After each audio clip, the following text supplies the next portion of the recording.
பார்த்திபன் கனவு பாகம் 3 அத்தியாயம் 1 ரத்ன வியாபாரி. இப்போ வந்து புதுசாக ஒரு பாகம், அதில் புது அத்தியாயம், புதுமையான விஷயங்களோட தொடங்குது அப்படின்னு தான் சொல்லணும். கடல் பிரயாணம், பெரிய கப்பல், அந்த கப்பலில் நிறைய வியாபாரிகள் வராங்க. எல்லாம் பொண்ணும் பொருளும் ரத்னமுமா எடுத்துக்கிட்டு வியாபாரம் செய்கிறதுக்காக வராங்க.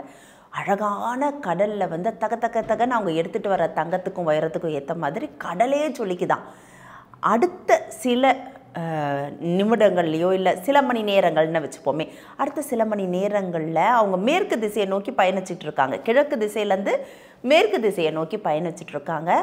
அந்த கடற்கரையே அடைஞ்சிருவாங்க, இல்லை அந்த துறைமுகத்தை வந்து அடைஞ்சிருவாங்க. எப்படி இருக்குன்னா, தூரக்கிருந்து பார்க்கும்போது சின்ன சின்ன கற்களாக தெரியறது, கிட்டக்க வரும்போது அழகான கோயில்களாக, ஜன நடமாட்டம் இருக்கக்கூடிய ஒரு இடமா அப்படின்னு சொல்லிட்டு கண் முன்னாடி விரியறத அவங்களால பார்க்க முடியுது. இதில் ஒரே ஒரு வியாபாரி, கிட்டத்தட்ட வயது வந்து ஒரு 20 இருக்கும். அந்த வியாபாரி மட்டும் மேற்கு நோக்கி அப்படியே அந்த பரந்த கடலை விரிச்சு வச்சுருக்க கடலை பார்த்துட்ருக்கான். அவன் ஒத்து பார்க்குறதுலேருந்து ஏதோ அவன் தாய்நாட்டை பிரிஞ்சு தாயை பிரிஞ்சு ரொம்ப தூரம் இருந்துட்டு கடல் கடந்து எங்கேயோ போயிட்டு மறுபடியும் வர அந்த சந்தோஷம் அவனுடைய முகத்தில் இருக்கிறத சுற்றி இருக்கிற எல்லாராலையும் பார்க்க முடிஞ்சுது. ஆனால் ஏனோ சுற்றி இருக்கிற மற்ற வியாபாரிகள் எல்லாமே ஒரு மாதிரி அடக்க ஒடுக்கமாக ஒரு பயந்த சுபாவத்தோடய இருக்கிறாங்க. ஆனால் இந்த வியாபாரியோடைய முகத்தில் மட்டும் ஒரு தேஜஸ் இருக்குது, ஒரு வீரம் இருக்குது, ஒரு அழகு இருக்குது. என்ன சொல்கிறது, அவன் பார்க்கறதுக்கு தான் ரத்தின வியாபாரி மாதிரி இருக்கான். அதுவும் எப்படி, அவன் பக்கத்தில் இருக்க அந்த ரத்தின மூட்டைகள்லாம் இருக்கிறதுனால அவன் ரத்தின வியாபாரி மாதிரி இருக்கான். இல்லைன்னா ஒரு பொலிவான ராஜகுமாரன் மாதிரி இருக்கிறான். எல்லாருடைய கண்களுக்கும் அவன் அப்படி தான் தெரிகிறான். இப்படி தான் வந்து கல்கி அவர்கள் வந்து அந்த வாலிபனை வர்ணிச்சிருக்கிறார். கப்பலில் வர அந்த வாலிபன் அப்படி எங்கே பயணப்படுறாங்க, அந்த கப்பல் எங்கே நோக்கி வருது, அதாவது கிழக்குலேருந்து மேற்கு நோக்கி வருதுன்னா ஒரு கடற்கரை கிராமத்தையோ இல்லைனா வந்து ஒரு துறைமுகத்தையோ நோக்கி தான் அந்த கப்பல் பயணப்பட்டு இருக்கு. அப்படி அந்த வாலிபன் யாராக தான் இருக்க முடியும்? இந்நேரத்துக்கு நம்ம நேயர்கள் எல்லாருமே கட்டாயமாக சரியாகவே கணிச்சிருப்பீங்க. ஆமாங்க, நம்மளுடைய விக்ரமன் தான். இளவரசன் விக்ரமனை கொண்டு போயிட்டு செண்பகத்தீவில் விட்டாங்க இல்லையா? செண்பகத்தீவுடைய மகாராஜாவை நீங்கள் முடிசூடிக்கணுன்ட்டு அங்கே இருக்கவங்களாம் கேட்டதுனால செண்பகத்தீவுடைய சக்கரவர்த்தியாக வந்து நம்மளுடைய விக்ரமன் மாறுறாரு. சோழ நாட்டுக்கொடியை அந்த இடத்துல பறக்க விடுறாரு. அதற்கப்புறம் அவர் ஆட்சி பொறுப்பேற்று கிட்டத்தட்ட, அதாவது அவர் செண்பகத்தீவுக்கு போயிட்டு 3 வருஷம் ஆயிடுச்சு. இந்த 3 வருஷத்துக்கு அப்புறமா இங்கே நம்மளுடைய தாய்நாட்டுக்கு மறுபடியும் திரும்பி வராரு. செண்பகத்தீவில் என்னென்ன மாற்றங்கள் நடந்திருக்கு அப்படின்னு பார்த்தீங்கன்னா, இவர் ஆட்சி பொறுப்பேற்றதுக்கு அப்புறமா விக்ரமன் அந்த இடம் வந்து அவ்வளோ செழிப்பாக வளம் மிகுந்த நாடாயிடுச்சு. என்னெல்லாம் மக்களுக்கு தேவையோ அவங்களுடைய சோழ குலத்தில் என்னெல்லாம் செய்வாங்க, சோழ மரபு அந்த வம்சாவளியில் வந்த விக்ரமனோ மக்கள் நலனில் வந்து அவ்வளோ பெரிய தொண்டு செய்து மக்கள் விரும்புகிற எல்லா விஷயத்தையும் செய்து மக்கள் வளமாக இருக்குது, அவங்களுடைய வாழ்க்கை சிறக்க அப்படின்னு சொல்லிட்டு அந்த செண்பகத்தீவு பிரஜைகள் சந்தோஷமாக வாழறதுக்கான எல்லா விஷயங்களையுமே வந்து நம்மளுடைய விக்ரமனுடைய ஆட்சியில் கிடைக்கப்பெற்றிருந்தது. போதாததுக்கு விக்ரமன் ஆட்சி பொறுப்பேற்ற கொஞ்ச நாள்லேயே அக்கத்தில் இருக்கக்கூடிய தீவுகளில் இருந்து வந்தவங்க செண்பகத்தீவை ஆக்கிரமிக்கணும், அங்கே இருக்கிற வளங்களை சுரண்டிக்கிட்டு போகணும்னு வந்தவங்களுக்கு சரியான பதிலடி.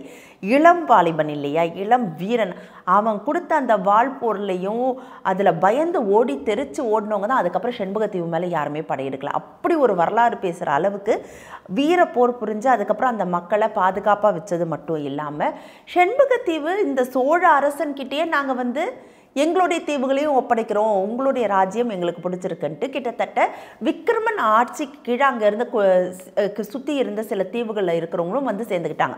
விக்ரமன் ஆட்சி பொறுப்பில் இருந்தால் போதும், சோழ ராஜாக்கு நாங்கள் வந்து கீழே இருக்கணும் அப்படின்னு சொல்லிட்டு பயங்கர சந்தோஷமாக வந்து சேர்ந்துக்கிட்ட மக்கள் தான் ஜாஸ்தி. இப்போ விக்ரமன் எதுக்கு இப்போ வந்து தாய்நாட்டுக்கு திரும்புகிறான் அப்படின்னு பார்த்தீங்கன்னா, நல்ல வளமாக இருக்குது.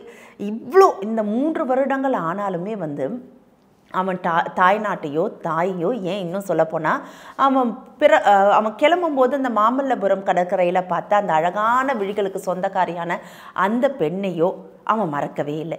இதெல்லாம் அவனுக்கு சுற்றி நினைவுக்கு வந்துக்கிட்டே இருந்தது. இன்னும் இந்த நினைவு எப்போ அதிகமாச்சுன்னா, என்ன வளம் இல்லை அந்த நாட்டில், எல்லா வளமும் இருக்குது. ஆனால் அந்த சாயங்காலம் பொழுதுலையோ இல்லை அழகான அந்த இயற்கையை ரசிக்கும் போதோ அந்த சௌந்தரிய வதனமாக இருக்கக்கூடிய அந்த பெண் நம்ம பக்கத்தில் இல்லாமல் போயிட்டாலே அப்படின்ட்டு அதிக நேரம் அந்த பெண்ணோட நினைப்பிலே அவன் இருந்தது தான் ரொம்ப அதிகம் அப்படின்னு சொல்லலாம். அதுக்காக அவன் தாயையோ தாய் நாட்டையோ மறக்கலை. ஆனால் அந்த பெண்ணுடைய அந்த மாயை, அந்த கருவிழிகள், அவளுடைய அழகான நீண்ட கூந்தல், அவளுடைய சௌந்தரியமான வதனம், எதையுமே அவனால் மறக்க முடியல. மறுபடி அவனை மீறி அவன் அதிகமாக யோசித்த ஒரு விஷயம், ஒரு பெண் அப்படின்னா அந்த குமாரியை தான் அவன் வந்து யோசிச்சுக்கிட்டே இருந்தான். திரும்பி வரணும் அப்படிங்கிற ஆசை அவனுக்கு அதிகமாக இருந்தாலும் இந்த பிரஜைகளோடு ஒன்றிணைந்தாச்சு. அவங்க அப்பா கிட்டத்தட்ட கடல் கடந்து போயிட்டு ஒரு தேசம் ஆளணும், அங்கே புலிக்குடியை பறக்க விடணும்னு அவர் ஆசைப்பட்ட கனவெல்லாம் நிறைவேறிருக்கு. ஆனால் இதெல்லாம் அம்மா கிட்ட சொல்லணும் அப்படின்னு அவனுக்கு அதிகமான ஒரு ஆவல் இருந்தாலும் எந்த ஒரு விஷயம் அவனுக்கு பெரிய தூண்டுதலாக இருந்ததுன்னா, ஒரு நாள் அவன் தூக்கத்தில் அவனுடைய கனவில் வந்து அம்மா வந்து அருள்மொழி தேவி ஆடை ஆபரணங்கள், அந்த ராணிக்கான ஒரு தோற்றமே இல்லாமல் வெள்ளை ஆடையோடு வந்து நின்று, அப்பா குழந்தாய் நீ எனக்கு விடை கொடுக்கணும் அப்படின்னு சொல்லும்போது, எதுக்கம்மா இந்த மாதிரி சொல்கிற, இல்லை இதுக்கப்புறம் வந்து என்னுடைய கடமையெல்லாம் முடிஞ்சிருச்சு, நீ பார்த்துக்குவேன், நான் நம்புகிறேன் அப்படின்னு சொல்லிட்டு ஒரு வாரம் சில விஷயங்கள் பேசும்போது அருள்மொழி தேவி பேசும்போது இவனுக்கு ரொம்பவே கஷ்டமாயிடுது. அப்போ இது மட்டும் இல்லாமல் ஒரு வாக்கு கேட்குறா, நான் சிவனடியாருக்கு வாக்கு கொடுத்துருக்கேன், அந்த வாக்கை நீ தான் காப்பாற்றணும். ராமரை வந்து அவருடைய தந்தை கொடுத்த வாக்கை எப்படி காப்பாற்றினாரோ, நான் சிவனடியாருக்கு கொடுத்த வாக்கை நீ தான் காப்பாற்றணும். அப்படி என்ன வாக்குமா கொடுத்த, நீ வந்து பல்லவ சக்கரவர்த்தியுடைய மகள் குந்தவை தேவியை வந்து திருமணம் புரிஞ்சுக்கணும் அப்படின்னோடனே, அம்மா போயும் ஒரு எதிரியுடைய மகளை நான் கல்யாணம் பண்ணிக்கணும்னு நீ சொல்லி வாக்கு ஏமா சிவனடியாருக்கு கொடுத்த அப்படின்னு கேட்கும்போது, அதுக்கான பதிலை வந்து அருள்மொழி தேவியார் சொல்கிறதுக்குள்ளே கனவு கலைஞ்சு இவன் எழுந்திரிச்சிடறான். அப்போ தான் யோசிக்கிறான், ஏற்கனவே இந்த பேச்செல்லாம் நடைபெற்றிருக்கு இல்லையா, ஏற்கனவே அருள்மொழி தேவிக்கு அந்த மாதிரி ஒரு எண்ணம் இருந்தது நீண்ட நாட்களுக்கு முன்னாடி. அதாவது பார்த்திப மகாராஜா போருக்கெல்லாம் புறப்படுறதுக்கு முன்னாடி அந்த எண்ணம் இருந்தது. ஒருவேளை விக்ரமனையும் குந்தவி தேவியும் திருமணம் புரிஞ்சு வச்சுட்டாக்க வந்து சோழர்களும் பல்லவர்களும் இதுவாகிடுவாங்க, ஒரு மாதிரி சமரசம் ஆகிடுவாங்க. அதுக்கப்புறம் சண்டை இருக்காது, போர் இருக்காது, நல்லாயிருக்கும் உலகமும் ஊரும் அப்படின்னு சொல்லிட்டு ஒரு ஆசை குந்தவி தேவிக்கு இருந்தது. எப்போ அப்படின்னா, பார்த்திப மகாராஜா வந்து சண்டைக்கெல்லாம் போகிறதுக்கு முன்னாடி, போர்க்காலம் புகிறதுக்கு முன்னாடி அவங்களுக்கு ஒரு ஆசை இருந்தது. ஆனால் இப்போ போர் முடிஞ்சிருச்சு, எல்லாம் முடிஞ்சதுக்கப்புறம் அவங்களும் அந்த எண்ணத்தை மாற்றிக்கிட்டாங்க. இப்போது விக்ரமன் என்ன நினைக்கிறான், சரி இந்த விஷயங்கள்லாம் நம்ம மனசுல இருந்திருக்கும் போல், இந்த ஒரு குழப்பங்கள், அந்த பெண்ணை பற்றி நம்ம நினச்சிட்டு இருந்தது இதெல்லாம் சேர்ந்து தான் இப்படி ஒரு கனவு வந்திருக்குன்னு ஒரு வாரம் தேத்திக்கிறான். ஆனால் இப்போது அந்த பெண்ணை நினைக்கிறத விட, அந்த அழகான அந்த சௌந்தரியம் மிகுந்த அந்த பெண்ணை நினைக்கிறத விட அம்மாவோட நினைவு ரொம்ப அதிகமாக வர ஆரம்பிச்சிருச்சு. உடனே அம்மாவை பார்த்தா நல்லாயிருக்கும், அம்மாவை போய் பார்க்கணும், ஏன் வந்து அம்மா வந்து வெண்ணிற ஆடையில் வந்தாங்க, பார்த்துட்டா சந்தோஷமாயிடுமே அப்படின்னு சொல்லிட்டு ரொம்ப தவிக்கிறான். அதனால் என்ன பண்ணுறான், அவன் மந்திரிமார்கள்லாம் கூப்பிட்டு விக்ரமன் பேசுகிறான், இந்த மாதிரி நான் அம்மாவை போய் சந்திக்கலான்னு நினைக்கிறேன், ஆனால் வந்து இப்படியே நான் வந்து ராஜாவாக போக விரும்பலை, ஒரு ரத்தின வியாபாரியாக போக விரும்புகிறேன், என்னோட வரணும்னு விருப்பப்படுறவங்க வரலாம் அப்படின்னு சொல்லிட்டு ஒரு வாரம் வந்து இப்போது இவன் பேசி வச்சிடறான். பேசி வச்சோன்னே இப்போது இவங்க கூடயே வந்து சில வீரர்களும் ரத்தின வியாபாரி மாதிரியே வேஷம் போட்டு வராங்க. உண்மையாகவே இருக்கக்கூடிய ரத்தின வியாபாரிகளுமே வராங்க, பொன் பொருள் விற்கிறவங்களுமே சேர்ந்தே வராங்க. கப்பல் புறப்படுது. இப்போது இங்கே வரலாம், இந்த கப்பலில் இருக்கிறாங்க இல்லையா, இதெல்லாம் இவன் வந்து யோசித்து பார்த்துக்கிட்டே இருக்கிறான். யார், நம்மளுடைய விக்ரமன். இப்போ திரும்பி நின்று பார்க்குறான், எல்லாம் பயபக்தியோடு இருக்கிறாங்க. கூப்பிட்றான், சமைக்க செஞ்சு வாங்க அப்படின்னு, கிட்டக்க வாங்க அப்படின்னு சொன்னோன்னே எல்லாரும் வந்துடுறாங்க. எல்லாருக்கும் நான் சொன்னது ஞாபகம் இருக்கா, உத்தரவு மகா தான் நீங்கள் வந்து நான் சொன்னதை நிறைவேற்றுறதா, இப்பயே இப்படி கோட்டை விடுறீங்களே அப்படின்ட்டு, ஏன்னா மகாராஜான்னு சொல்ல வந்தான் இல்லையா, இப்படியே கோட்டை விடுறீங்களே அப்படின்னோடனே, நல்லா ஞாபகம் இருக்கட்டும், என்ன சொன்னேன், சரியாக அடுத்த அமாவாசை வரும்போது எல்லாரும் நம்மளுடைய படகை நோக்கி வந்துடணும். ஒருவேளை நான் இந்த படகை நோக்கி வரலை அப்படின்னா நீங்கள் என்னை எப்படி விசாரிப்பீங்க அப்படின்னா, ரத்ன வியாபாரி தேவசேனன் எங்கேன்னு தான் விசாரிப்போம். நல்லா ஞாபகம் இருக்கட்டும், என்னுடைய அடையாளத்தை யாரும் காமிச்சு கொடுக்கக்கூடாது.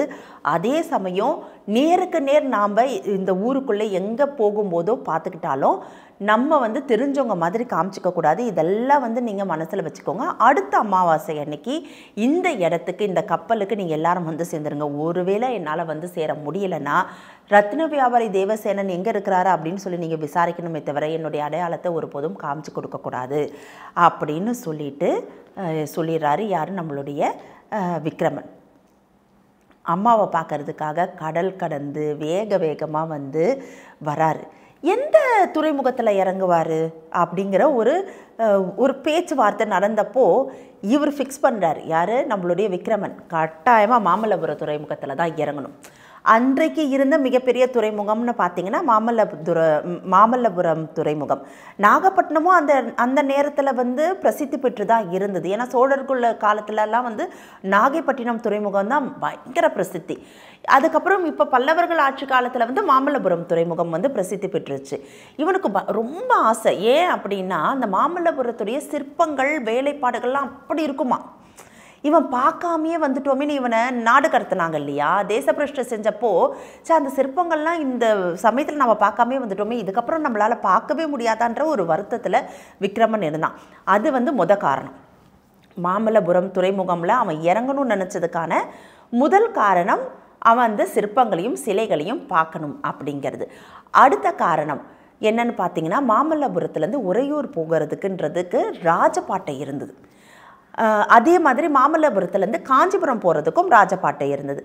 இரண்டுக்கும் போகிறதுக்கு வியாபாரி இல்லையா, அப்போ வியாபாரியாக வந்து ஒரு இடத்துல இறங்குறான் அப்படின்னா அந்த இடம்தான் அவனுக்கு தகுந்த இடமா இருந்தது. மூன்றாவது ஒரு காரணமும் இருந்தது, அது முக்கியமான காரணமும் இருக்கலாம். அது என்னன்னா, அந்த சௌந்தரியமான அந்த பெண்ணை அவன் கடைசியாக பார்த்தது மாமல்லபுரம் துறைமுகத்தில் தான். ஒருவேளை இன்றைக்கும் அவள் காத்து கொண்டிருப்பாளோ அதே கடற்கரையில் அப்படிங்கிற ஒரு தீரா காதலும் ஆசையும் விக்ரமனுடைய மனதில் இருந்தது. அதனால தான் அவன் மாமல்லபுர துறைமுகத்தை வந்து தேர்ந்தெடுத்ததுக்கான மிக முக்கியமான காரணம் அப்படின்னு சொல்லலாம். சரி, எது எப்படியா இருந்தாலும் தாய் நாட்டை மிதிக்க போகிறாங்க, தாயை பார்க்க போகிறான். அதை விட தன்னுடைய காதல் அவனுடைய நிறைவேறுமா அப்படிங்கிற எண்ணமும் அவனுக்கு இருந்துகிட்டு இருக்கு. இதுக்கு நடுவில் சக்கரவர்த்தி அவருடைய படைகள், இதுக்கெல்லாம் நடுவில் வந்து ரத்தின வியாபாரியை இங்கே வந்து என்னென்ன விஷயங்களை விக்ரமன் செய்ய போகிறான் அப்படிங்கிறதையும் நம்ம பொறுத்திருந்து பார்க்கலாம். இந்த தகவல் உங்களுக்கு பிடிச்சிருந்தா லைக் பண்ணுங்க, உங்க ஃப்ரெண்ட்ஸுக்கு ஷேர் பண்ணுங்க, மறக்காம எங்க சேனலுக்கு சப்ஸ்கிரைப் பண்ணுங்க.